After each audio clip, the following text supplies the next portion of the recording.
দেখেন আমার আলম কাকু আর আমার ছোট ভাই ফয়সাল তারা নদীতে এই মাত্র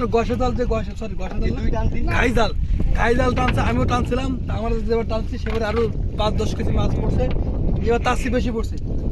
দেখেন চিংড়ি মাছ, আপনাদের মাছ দেখাই, নদীর মাছ, এটা অরিজিনাল সামুদ্রিক মাছ। আমি এটা আপনাদের মাছ দেখাই দেন। কাঁকড়াটা দেখিস।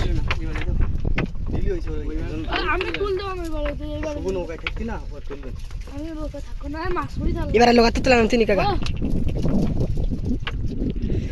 এই যে মাছ দেখা, এই যে আপনাদের আমার দেখা, এই মাছটা আপনার চেনেন? এটা হলো সামুদ্রিক মাছ, ঠিক আছে?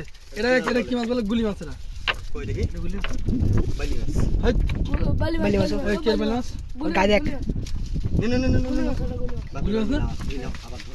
এটা হলো গুলি মাছ, সমুদ্রের মাছ।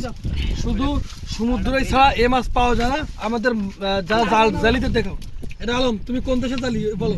আমি ঢাকা টু কুষ্টিয়া। তিনি ঢাকায় থাকেন, ঢাকা থেকে আসছেন এই নদীতে মাছ ধরার জন্য। এবং আমাদের ফয়সালও ঢাকায় থাকে, আমিও ঢাকায় থাকি। এরা আমাদের এলাকায় থাকে। ছোট ভাই ক্যামেরা ধরছে আমার চাচাতো ছোট ভাই শুভ, এটার নাম ইমরান, ফয়সাল, আমি। আপনারা দেখছেন যে মাছগুলো এদের ডিম বেরোচ্ছে, এই ডিম থেকে এদের ডিম, এটা ডিম, এটা মাছের ডিম। এই যে টান দিলাম, দেখো এটা হলো গুলি মাছ। এটা